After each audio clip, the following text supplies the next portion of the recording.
উনাকে সৃষ্টি করার পরে আল্লাহ বললেন, ইয়া আদম সাল্লিম আলা উলাইকান নাফার, আদম এই যে ফেরেশতারা বসা, সালাম দাও। আদম বলেন না, আমি সালাম দিব কেন, আমারা দেয় না কেন? অনেক মুরব্বী আছে বলে আমি দিব কেন, তোরা আমারে দিবি, এরকম আছে না নাই? না, সালাম সবাই সবাইকে দিবেন। স্বামী স্ত্রীকে দিবেন, স্ত্রী স্বামীকে দিবেন, বড়রা ছোটদের দিবেন, ছোটরা বড়দের দিবেন, এক ভাই আরেক ভাইকে দিবেন, বোন ভাইকে দিবেন। তাহলে ফ্যামিলির মধ্যে শান্তি দিয়ে ফ্যামিলিটাকে সমৃদ্ধ করে দিবে কে? কারণ সালাম অর্থই শান্তি। সালাম অর্থ কি? ফ্যামিলির মধ্যে আমাদের এই সালামের প্রচলন নাই। বিশ্বনবী সাল্লাল্লাহু আলাইহি ওয়াসাল্লাম স্ত্রীদেরকে আগে সালাম দিতেন, সাহাবাদেরকে আগে সালাম দিতেন। মা আয়েশা বলেন, এত বছর বিশ্বনবী সংসার করলাম, একদিনও আগে সালাম দিতে পারি নাই। সবসময় বিশ্বনবী আমাকে আগে সালাম দিয়ে দিতেন। তো সাইয়েদনা আদমকে সৃষ্টি করার পরে আল্লাহ বললেন, আদম সাল্লিম আলা উলাইকান নাফার, বুখারীর বর্ণনা, ফেরেশতাদের এই দলটাকে তুমি সালাম দাও। সাইয়েদনা আদম আলাইহিস সালাম অহংকার করেন নাই, তিনি বলেন নাই যে কেন দিব, ফেরেশতারে বলেন না আমারে দিতে, এটা বলছে না, উনি সালাম দিলেন। ফলে ওনার অন্তর থেকে অহংকার মুক্ত করে দিল কে? আল্লাহ। বিশ্বনবী বলেছেন, আল বাদিউ বিস সালামি বারিউম মিনাল কিবর, আগে আগে যে সালাম দিয়ে দেয় আল্লাহ তার অন্তর থেকে অহংকার তুলে নেয়। মান কানা ফি কলবিহি হাববাতু খারদাল মিনাল কিবর লা ইয়াদখুলুল জান্নাতা আবাদা, যার অন্তরে যাররা পরিমাণ অহংকারের ছিটে ফোঁটা থাকে সে আল্লাহর জান্নাতে ঢুকতে পারবে না। আল্লাহর জান্নাতে ঢুকবে বিনয়ীরা। কারা? যারা বিনয়ী, মুতাওয়াদি, হাম্বল, যাদের মধ্যে হাম্বলনেস আছে, যারা বিনয়ী, তারা জান্নাতে ঢুকবে। তো সাইয়েদনা আদম আলাইহিস সালাম বিনয়ের পরিচয় দিলেন, কিন্তু শয়তানকে আল্লাহ বললেন উসজুদু, শয়তানকে বললেন শয়তান সেজদা দাও। ফেরেশতাদেরকে যখন অর্ডার করেছে সেজদা দাও, শয়তান বলল আল্লাহ আমি সেজদা দিব না, অহংকার করলো, সে নিজে নিজে উপরে উঠতে চাইলো। সে বলল খালাকতানি মিন নার ওয়া খালাকতাহু মিন তিন, আপনি আমাকে বানিয়েছেন আগুন দিয়ে, আগুনের ধর্ম উপরের দিকে ওঠা, আগুন জ্বালিয়ে দিলে লেলিহান শিখা কই যায়? উপরে যায়। ওয়া খালাকতাহু মিন তিন, আর আদমকে বানিয়েছেন আপনি মাটি থেকে, তা আমি কেন সেজদা দিব, আদমই না আমারে দিবে। আল্লাহ শয়তানকে চির জাহান্নামী বানিয়ে দিল। চিল্লায় বলেন ঠিক কিনা? আর বিনয়ের কারণে আদমকে আল্লাহ বানালেন আশরাফুল মাখলুকাত। কি বানালেন? সৃষ্টির সেরা। এজন্য নূরের ফেরেশতারাও সাইয়েদনা আদমকে সেজদা দিতে বাধ্য হয়েছে। চিল্লায় বলেন ঠিক কিনা? তুমি মাটির আদমকে প্রথম সৃষ্টি করিয়া ঘোষণা করিয়া দিলে শ্রেষ্ঠ বলিয়া, তাই তো নূরের ফেরেশতা করে আদমকে সেজদা। ঠিক কিনা? তাই তো নূরের ফেরেশতা করে আদমকে সেজদা। সবার চেয়ে সম্মান দিলে মাটির আদমকে। আল্লাহু আল্লাহু তুমি জাল্লে জালালুহু, শেষ করা তো যায় না গে তোমার গুণগান। আল্লাহু আল্লাহু, সুবহানাল্লাহ পড়েন। এজন্য আমরা যেন বিনয়ী হই, আমরা যেন নিজেকে ছোট মনে করি। আপনি নিজেকে ছোট মনে করলে আল্লাহ আপনাকে বড় বানায় দিবে। আর যদি নিজেই নিজেকে বলেন আমি বড় আল্লামা, আমি সব জানি, তাহলে আল্লাহ বলবে তোর স্থান হচ্ছে সবচাইতে নিচে। ঠিক কিনা? আবু নওয়াস একজন কবি ছিলেন, উনি বলেছেন ওয়াকুল্লি মাইয়াদাই ফিল ইলমি ফালসাফাতান হাবাসতা শাইআন ওয়া গাবাত আনকা আশিয়াউ, কেউ যদি তোমারে বলে যে আমি সব জানি, তুমি দুই আঙ্গুল দেখিয়ে বলো তুমি কিচ্ছু জানো না, তোমার শিখার অনেক বাকি। জাননেওয়ালার উপরও জাননেওয়ালাও আছে। ঠিক কিনা? এজন্য আমরা যেন বিনয়ী হই। বিনয়, হাম্বলনেস, আরবিতে বলে তাওয়াদু, এটা খুবই জরুরি। এগুলো আমাদের মধ্যে এখন নাই। আমাদের মধ্যে ইগো প্রবলেম আছে না নাই? অহংকার, জেলাসি, অ্যারোগ্যান্স, এগুলো থেকে সম্মানিত ভাইয়ের আমাদেরকে বেরিয়ে আসতে হবে। দেখবেন সমাজে যারা খুবই হাম্বল, বিনয়ী, তাদেরকে সবাই পছন্দ করে না? আর অহংকারীদের কেউ পছন্দ করে না। সামনে সালাম দেয়, পিছনে গালি দেয়। কথা বলেন? এজন্য অহংকারী হবেন না, বিনয়ী হবেন। বিশ্বনবী বলছেন আল্লাহ আপনি আমারে বিনয়ী বানান, আপনি আমারে ধৈর্যশীল বানান, আপনি আমারে শুকর গুজার বানান। আমার চোখে আল্লাহ আপনি আমারে ছোট বানান, মানুষের চোখে আপনি আমারে বড় বানান।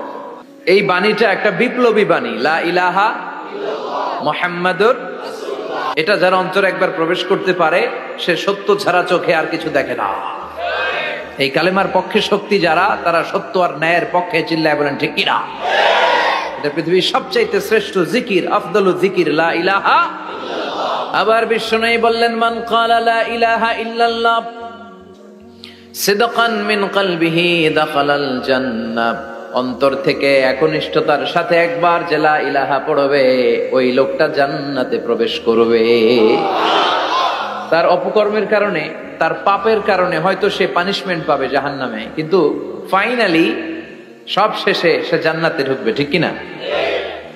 সহিহ ইবনে হিব্বান আর মুস্তাদরাকে হাকিমের এক বর্ণনা, মুসা আলাইহিস সালাম আল্লাহকে প্রশ্ন করলেন, ইয়া আল্লাহ আল্লিমনি কালিমাতান আযকুরু বিহা ওয়া আদউ বিহা, আল্লাহ আপনি আমারে একটা কালিমা শিখান, একটা জিকির শিখান, যে জিকিরটা দিয়ে শুধু আমি আপনার জিকির করব, এই জিকির কেউ জানবে না, শুধু জানবো আমি আর আপনি। সুবহানাল্লাহ পড়েন। আল্লাহ বললেন, ইয়া মুসা ইকরা লা ইলাহা ইল্লাল্লাহ, মুসা তুমি পড়ো লা ইলাহা। মুসা আলাইহিস সালাম বললেন, আল্লাহ বলছি এমন জিকির যেটা আমি আর আপনি ছাড়া কেউ জানবে না। লা ইলাহা এটা তো জাতীয় জিকির, এটা তো ইন্টারন্যাশনাল জিকির, এটা তো সবাই জানে, আমি তো চেয়েছিলাম এক্সক্লুসিভ একটা। আল্লাহ বললেন, মুসা লা ইলাহা ইল্লাল্লাহর চেয়ে শ্রেষ্ঠ জিকির আমার কাছে নাই। আমি আল্লাহর দেয়া সর্বশ্রেষ্ঠ জিকির হচ্ছে লা ইলাহা লাউ তাদাউ লা ইলাহা ইল্লাল্লাহ ফি কাফফা ওয়াস সামাওয়াতু ওয়াল আরদু ফি কাফফা।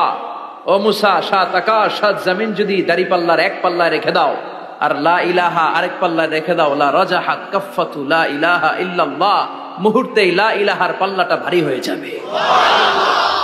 এটা একটা বিপ্লবী বাণী, এটা ভিক্ষা করার বাণী নয়।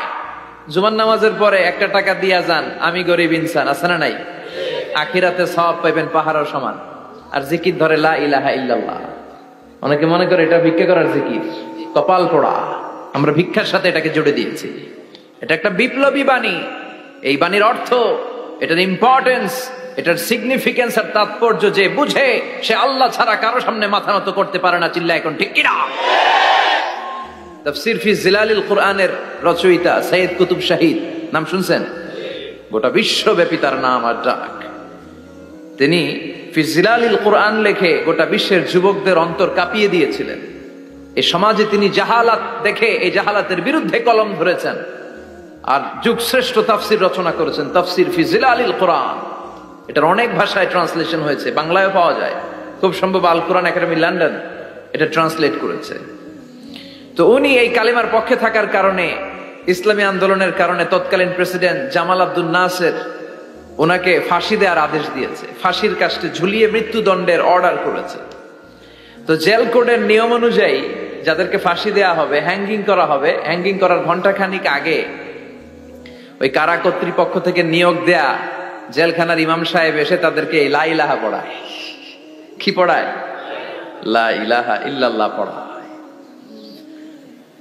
তো সৈয়দ কুতুব শাহিদ উনিও যখন ওনাকে ফাঁসির কাজটা ঝুলানো হবে, ওই মুহূর্তে জেল কোডের নিয়ম অনুযায়ী ইমাম সাহেব এসে সৈয়দ কুতুব সাহিবকে বলতে আরম্ভ করলো যে আমি আপনাকে কালিমা পড়াতে এসেছি, আপনি পড়েন লা ইলাহা ইল্লাল্লাহ। সৈয়দ কুতুব শাহিদ বললেন, আমারে কালিমা শিখাতে এসো না, আমি কালিমা খুব ভালো জানি। যেই কালিমা পড়ার, যেই কালিমা তুমি ফাঁসির আসামিদেরকে পড়ানোর কারণে মান্থলি বেতন পাও, ওই কালিমার ব্যাখ্যা করার কারণে আমাকে ফাঁসির কাজটা ঝোলা লাগছে। তুমি কালিমা পড়াও, তুমি বেতন নাও, আর আমি কালিমার ব্যাখ্যা করার কারণে আমার ফাঁসি হয়, তার মানে তোর কালিমা আর আমার কালিমা এক কালিমা না। কালিমার মধ্যে পার্থক্য আছে না নাই? কালেমায় কালেমায় পার্থক্য আছে। ওই কারা কর্তৃপক্ষের নিয়োগ করা ইমাম সাহেবের লা ইলাহা ইল্লাল্লাহ আর তাফসীর ফি জিলালিল কুরআনের রচয়িতা সৈয়দ কুতুব শাহিদের লা ইলাহা এক কালিমা নয়, এক লা ইলাহা নয়। চিল্লা এখন ঠিক কিনা? পার্থক্য আছে, আলাদা। এজন্য আসল লা ইলাহার অনুসারী হতে হবে। লা ইলাহার ধারক এবং বাহকরা হচ্ছে সত্য এবং ন্যায়ের পক্ষে। যত বিপদ আসে, যত আপদ আসে, যত ঝুঁকি আসে, পাহাড় সম ঝুঁকিকে ডিঙ্গিয়ে তারা লা ইলাহার কালেমার পতাকাকে উড়িয়ে দেয়। চিল্লায় বলেন ঠিক কিনা? এজন্য ইমানে ইমানে পার্থক্য আছে। আমরা যেন আসল ইমানদার হতে পারি, আল্লাহ তৌফিক দাও। আরো জোরে পড়েন আমিন। আমরা সব সময় যেন আল্লাহর জিকির দিয়ে হৃদয়টাকে সিক্ত রাখতে পারি, তুমি তৌফিক দাও। বিষ্ণু বলেছেন, লা ইয়াজালু লিসানুকা রাতবান মিন যিকরিল্লাহ, তোমার জিহ্বাটা যেন আল্লাহর জিকিরে সব সময় ভিজা থাকে। কি থাকে? সব সময় যেন পড়ি সুবহানাল্লাহ, আলহামদুলিল্লাহ, লা ইলাহা ইল্লাল্লাহ। সব সময় যেন আমরা পড়ি আল্লাহু আকবার। বিশ্বনবী বললেন আহাব্বুল কালাম ইলাল্লাহি আরবা। খেয়াল রাখবেন, আল্লাহর কাছে সবচেয়ে প্রিয় কথা চারটা। কয়টা? আহাব্বুল কালামি ইলাল্লাহি আরবা। আল্লাহর কাছে সবচাইতে প্রিয় কালাম হচ্ছে চারটা। লা ইয়াদুররুকা বিআইয়িহিন্না বাদাআতা। এই চারটার কোনটা দিয়ে শুরু করবে এটা তোমার ব্যাপার, আগে পরে করলেও কোনো সমস্যা নাই। চারটার একটা হচ্ছে সুবহানাল্লাহ, আরেকটা হচ্ছে আলহামদুলিল্লাহ, আরেকটা হচ্ছে লা ইলাহা ইল্লাল্লাহ, আরেকটা হচ্ছে আল্লাহু আকবার। এজন্য সব সময় আল্লাহর জিকির করতে রাজি আছেন তো? আল্লাহরে ডাকতে রাজি আছেন? ফাযকুরুনি ওয়াশকুরুলি। আল্লাহ বলেন যদি আমার জিকির করো আমিও তোমাদের জিকির করি, যদি আমার স্মরণ করো আমিও তোমাদের স্মরণ করি। আবার বিশ্বনবী বললেন, আল্লাহ ঘোষণা দেন ফাইন যাকারানি ফি নাফসি যাকারতুহু ফি নাফসি। আমার বান্দা যদি একা একা আমার জিকির করে আমিও আমার বান্দাকে একা একা স্মরণ করি। ওয়া ইন যাকারানি ফি মালাইন যাকারতুহু ফি মালাইন খায়রিম মিনহু। আর মহা সম্মেলনে যদি বান্দা আমারে স্মরণ করে আমি এর চাইতো শ্রেষ্ঠ মহা সম্মেলন ফেরেশতাদেরকে নিয়ে আমার বান্দাকে স্মরণ করি। ওয়া ইন তাকাররাবা ইলাইয়া শিবরান তাকাররাবতু ইলাইহি দিরাআন। আমার বান্দা যদি আমার দিকে 1 বিঘত আসতে চায় আমি আমার বান্দার দিকে 1 হাত এগিয়ে যাই। আমার বান্দা যদি আমার দিকে 1 হাত আসতে চায় আমি আমার বান্দার দিকে 2 হাত চলে যাই। ওয়া ইন আতানি ইয়ামশি আতাইতুহু হারওয়ালা। আর আমার বান্দা যদি আমার কাছে হেঁটে হেঁটে আসতে চায় আমি আমার গোলামের দিকে দৌড়ে দৌড়ে যাই।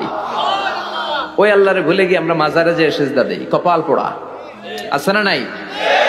দোদেল বান্দা কালমা চোর, না পায় শ্মশান না পায় ঘোর, দিন থাকিতে আয়রে পথে ছাইড়া দে ভণ্ডামি ভণ্ডামি ভণ্ডামি ভণ্ডামি, ছাইড়া দে ভণ্ডামি। ঠিক কি না? ভণ্ডামির সাথে আমাদের সম্পর্ক আছে? মাজার পূজার সাথে ইসলামের কোনো সম্পর্ক আছে? নামাজ কালাম পড়ে না ইবলিশ শয়তানের নানা। আছে না নাই? এলাকায় মনে হয় নাই, অনেক জায়গায় আছে দেখবেন লাল সালু দিয়া উঁচু করা। সাইয়েদনা আলীকে মদিনায় বিশ্বনবী পাঠালেন আর বললেন যত উঁচু মাজার দেখো ভেঙে মাটির সাথে গুড়িয়ে দাও। কবরস্থান উঁচু হবে না, কবর হবে সমান। এটাকে সেফটি দেওয়ার জন্য, সিকিউরিটি দেওয়ার জন্য আপনি চারদিকে সিম্পল বেড়া বা দেয়াল দিতে পারেন যাতে গরু ছাগল যে এই কবরের অসম্মান না করে। আমরা আশরাফুল মাখলুকাত, আমরা বেঁচে থাকলেও যেমনি সম্মান আছে আমাদের, মরে গেলেও সম্মান আছে না নাই? আল্লাহ বললেন ওয়ালাকাদ কাররামনা বানি আদম। আমি বনি আদমের সম্মান বাড়িয়ে দিয়েছি। জীবিত অবস্থায় যেমনি সম্মান, মরে গেলেও সম্মান। ঠিক কি না? বিশ্বনবী দেখলেন একটা লাশ যাচ্ছে, লাশ দেখে নবী দাঁড়িয়ে গেলেন। সাহাবারা বললেন ইয়া রাসূলুল্লাহ ইন্নাহু ইয়াহুদ, এটা ইহুদির লাশ। দাঁড়ালেন কেন? বসেন। বিশ্বনবী বললেন আওয়ালাইসাত নাফসান, এটা কি মানুষ না? এটা হোক না ইহুদি, হোক খ্রিস্টান, হোক নাস্তিক, এটা তো মানুষ। আমি তো মানুষকে সম্মান দিয়েছি। I have dignified the status of the sons of Adam. আমি বনি আদমের সম্মানকে বাড়িয়ে দিয়েছি। সবার উপরে মানুষ সত্য, তাহার উপরে নাই। এজন্য কবরকে সিকিউরিটি দিতে হবে, কিন্তু গম্বুজ বানানো যাবে? লাল সালু দেয়া যাবে? মাজারে আগরবাতি দেয়া যাবে? মোমবাতি, মশারি, অনেক মাজারের উপরে লম্বা মশারি টাঙানো আছে না নাই? ওর বাবারে মশাই কামড়ায়, কত বড় ডাকাত। তো মশাই যদি নিজ থেকে তাড়াইতে না পারে ও তোমারে কি করবে? কথা বলেন।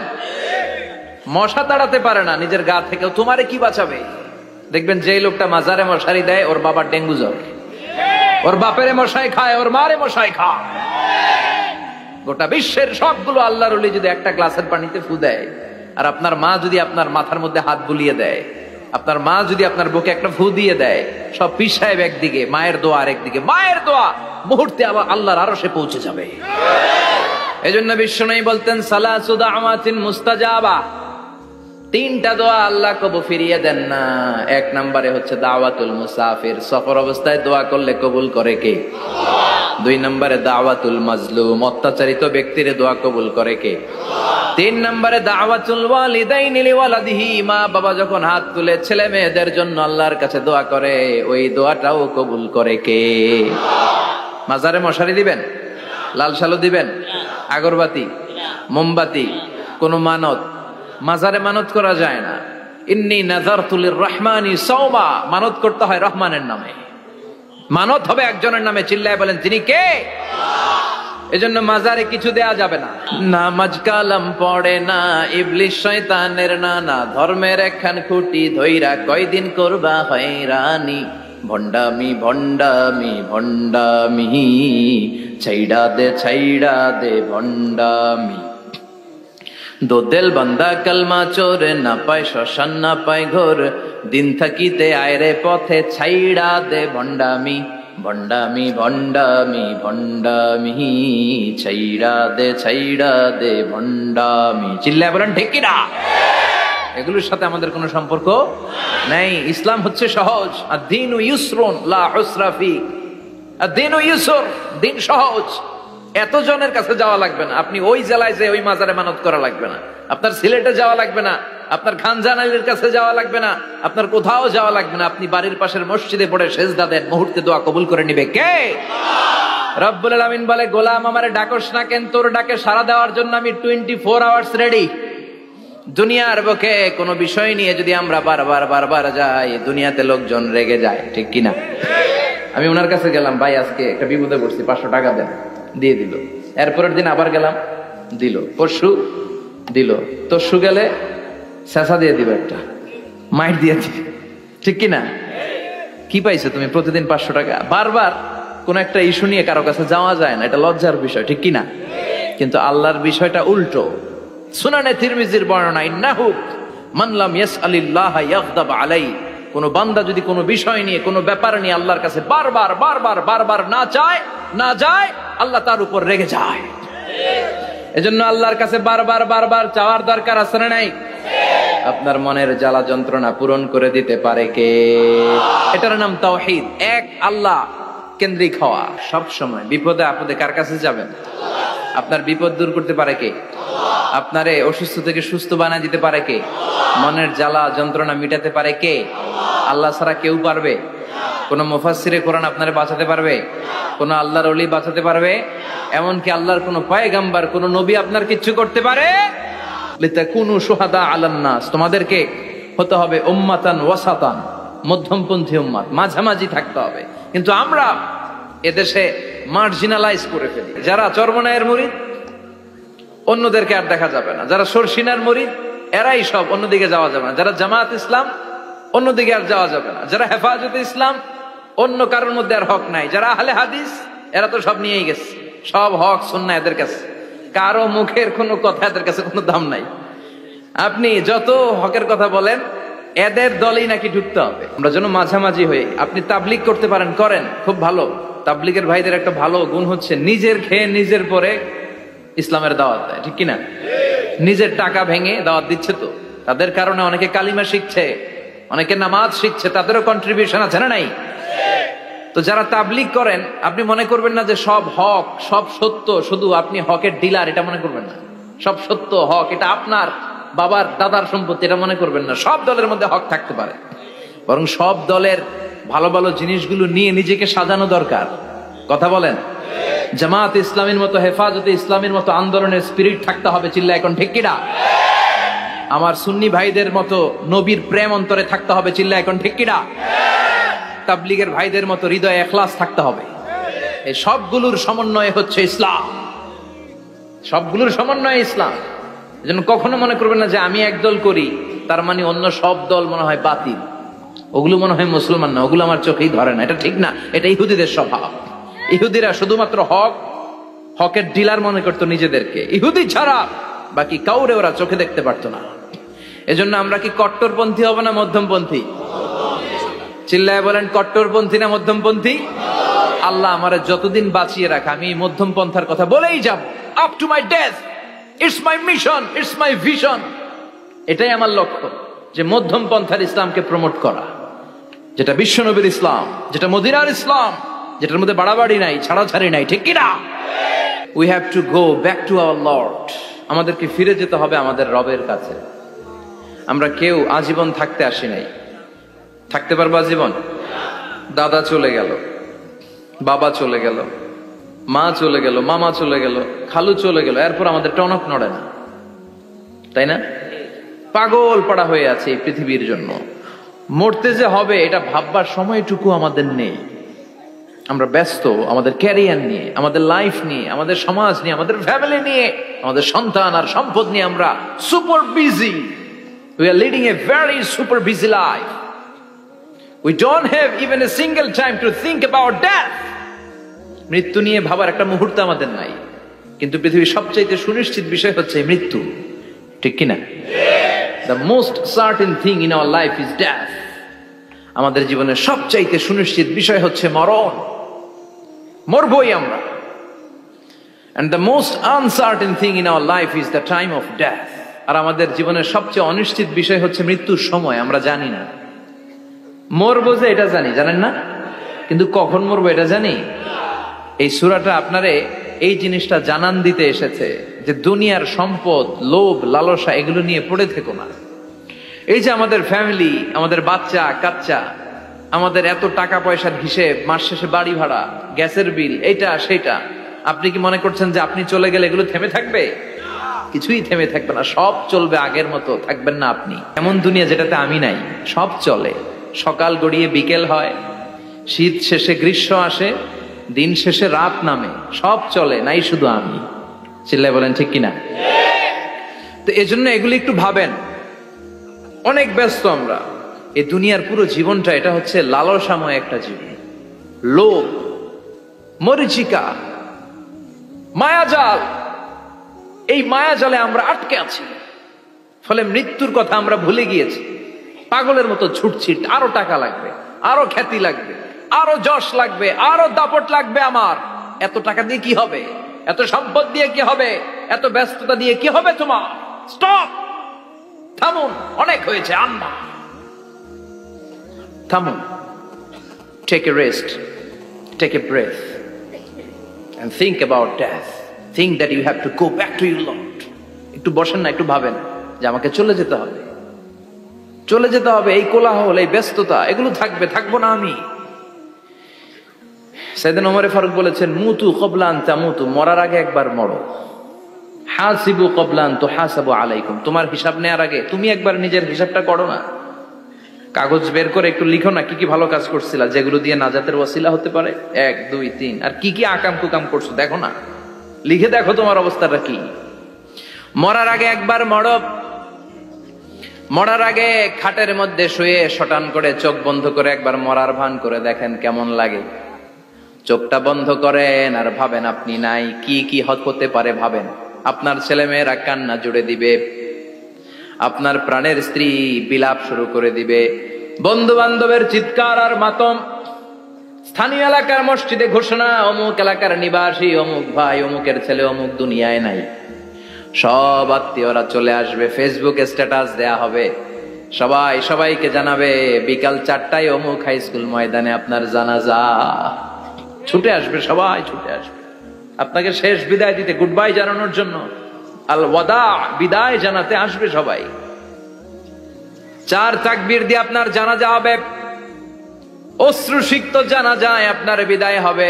কাঠের খাটিয়ার মধ্যে করে কাঁধে তুলে আপনার কবরে নেওয়া হবে।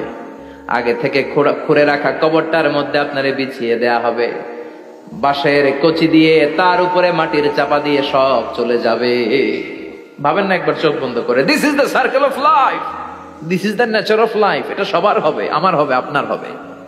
এত মায়া, এত ভালোবাসা কই যাবে? কেউ থাকবে না, সবাই আপনার অন্ধকার কবরে রেখে দিয়ে চলে আসবে। উপরে বাঁশের কঞ্চি, তার উপরে মাটির চাপা, অন্ধকার আর অন্ধকার। এই অন্ধকার যেন শেষ হতে চায় না, শুধুই অন্ধকার, ঠিক কিনা? এজন্য আমাদের চলে যেতে হবে। দাদা গেল, চাচা গেল, মামা গেল, আমাদেরকেও যেতে হবে, জোরে কোন ঠিক কিনা? একদিন মাটির ভেতরে হবে ঘরে মন আমার, কেন বন্ধ দালান ঘর, প্রাণ পাখি উড়ে যাবে পিঞ্জর ছেড়ে।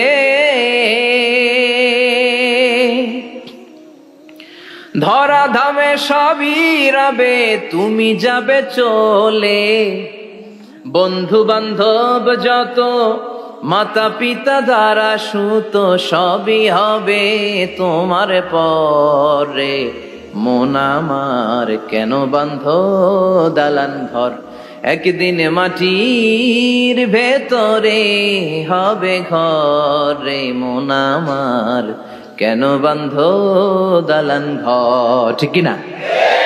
সব করে থাকবে, চলে যেতে হবে আমাদেরকে। এজন্য আখিরাতের কথা যেন আমাদের স্মরণ হয়। বিশ্বনবী বলতেন, নাহাইতুকুমান জিয়ারাতিল কবুর, আমি তোমাদেরকে কবর জিয়ারত করতে আগে নিষেধ করতাম, কিন্তু এখন নিষেধাজ্ঞা প্রত্যাহার করে নিলাম। এখন সব সময় তোমরা কবরের সামনে যাবা আর জিয়ারত করবা।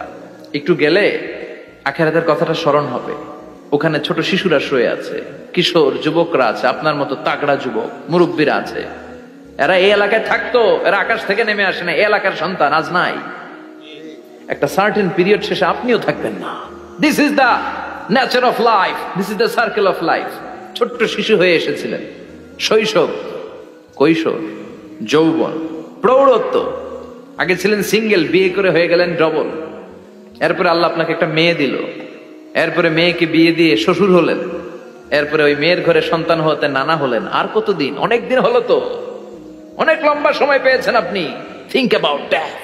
এবার যাওয়ার কথা ভাবেন, আখিরাতের সামানের কথা ভাবেন, ফিরে যেতে হবে। কি শক্তিশালী যুবক, বার্ধক্য চলে আসলে লাঠি ছাড়া চলতে পারে না। কুচকুচে কালো দাড়ি সাদা হয়ে যায়, দাড়ির শুভ্রতা, বয়সের ভার, রং ধরা যৌবন জং ধরে শেষ। ঠিক কিনা? This is the circle of life. যুবক ভাইরা, এটাই জীবন, চলে যেতে হবে, কেউ থাকতে পারবে না। ঠিক কিনা? এটা রিমাইন্ডার আল্লাহ এই সূরার ভেতরে দিয়েছেন যে তোমাদেরকে ফিরে যেতে হবে। এই লোভ লালসা ছেড়ে দাও। রব্বুল আলামিন বলেন, আলহাকুমুত তাকাসুর হাত্তা যুরতুমুল মাকাবির। ও গোলাম, দুনিয়ার সম্পদ, লোভ লালসা তোদেরকে পাগল বানিয়ে দিয়েছে। এই লোভ পাগলামি কোনোদিন তোদের থামবে না যতদিন না তোরা কবরে ঢুকবি। ঠিক কিনা? কার কথা? আল্লাহ বললেন, দুনিয়ার সম্পদ আর লোভ আর মোহে তোমরা গাফেল হয়ে গিয়েছো।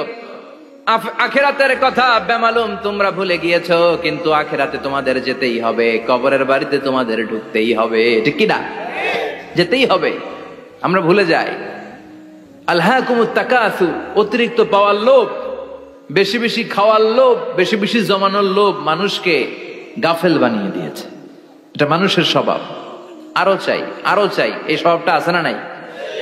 দেখবেন ছোট বাচ্চারা মসজিদের দোয়া অনুষ্ঠান শেষে জিলাপি দেয় না? বড়ুয়া কৃষ্ণপুর কি দেয়?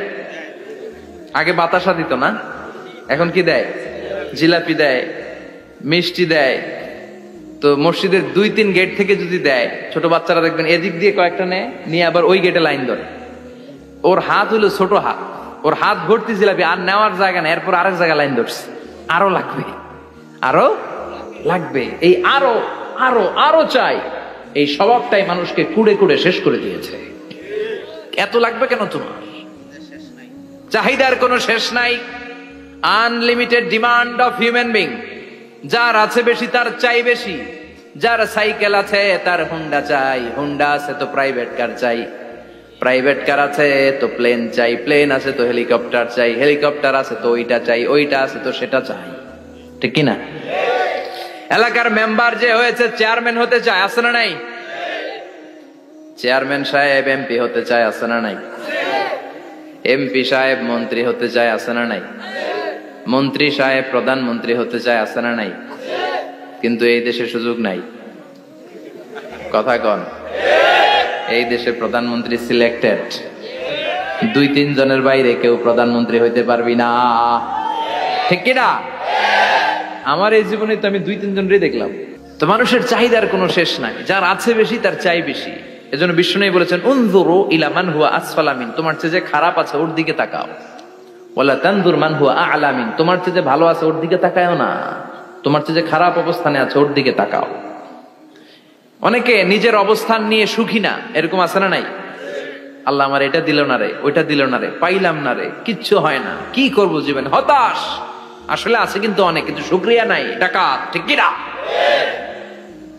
নিজের অবস্থান নিয়ে সুখী না, কিন্তু অনেক লোক আছে তারা আপনার অবস্থানে পৌঁছতে চায়। তাদের দিকে তাকিয়ে দেখেন, আপনি যে অবস্থানে আছেন এই অবস্থানে পৌঁছাটা অনেকের কাছে স্বপ্ন। তারা প্রতিনিয়ত সংগ্রাম আর স্ট্রাগল করে যাচ্ছে আপনার অবস্থানে পৌঁছতে, আর আপনি এটা নিয়ে সন্তুষ্ট না। শেখ সাদির নাম শুনেছেন? বালাগাল উলা কাশাফাত দুজা, এই কবিতাটার রচয়িতা ইরানের বিখ্যাত এক কবি। উনি একবার আর্থিক সমস্যার মধ্যে দিয়ে সময় কাটাচ্ছেন, টাকা নাই, পয়সা নাই,